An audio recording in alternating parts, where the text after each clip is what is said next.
प्राचीन काल की बात है। घने जंगलों और नदियों से घिरे एक सुंदर राज्य में एक प्रतापी राजा विक्रमादित्य राज्य करते थे। वह पराक्रमी, बुद्धिमान और अपनी प्रजा से प्रेम करने वाले थे, परंतु उन्हें अपने बल और ज्ञान पर अत्यधिक गर्व था। एक वर्ष राज्य में भीषण सूखा पड़ा। नदियां सूख गई, खेत जलने लगे और प्रजा भूख प्यास से त्रस्त होने लगी।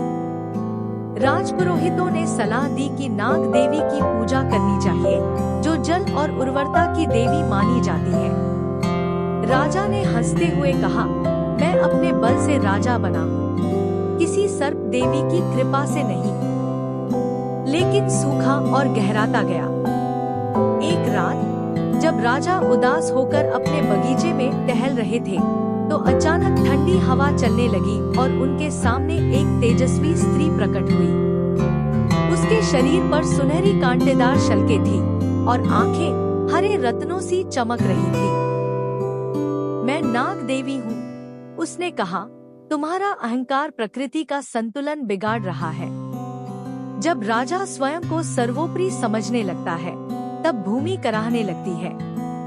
राजा स्तब्ध रह गए और घुटनों के बल गिर पड़े। मुझे क्षमा करे देवी, मैं आपकी शक्ति को नहीं समझ पाया। नाग देवी ने कहा, अगर वास्तव में प्रायश्चित करना चाहते हो, तो कल प्रातः ब्रह्म मुहूर्त में बिना किसी धन या वैभव के, केवल विनम्रता के साथ पवित्र वन में जाओ। अगली सुबह राजा साधारण वस्त्रों में अकेले पवित्र वन में पहुँचे।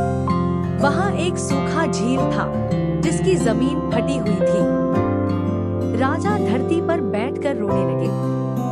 उनके आंसू मिट्टी में गिरते गए। धीरे धीरे आकाश में बादल घिरने लगे, बिजली चमकी और मूसलाधार बारिश होने लगी। सूखा झील भरने लगा और उस जल से नाग देवी प्रकट हुई, चारों ओर स्वर्ण और रजत के नाग लहराते हुए।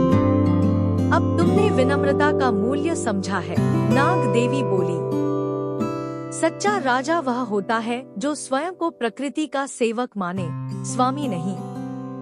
उन्होंने राजा को एक पवित्र नागमणि का अमूल्य ताबीज दिया और आशीर्वाद दिया कि यदि वह प्रेम, करुणा और विवेक से राज्य करेगा तो राज्य में सुख शांति बनी रहेगी।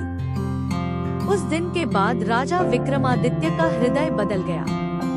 वह और भी न्यायप्रिय, विनम्र और प्रकृति की रक्षा करने वाले राजा बन गए।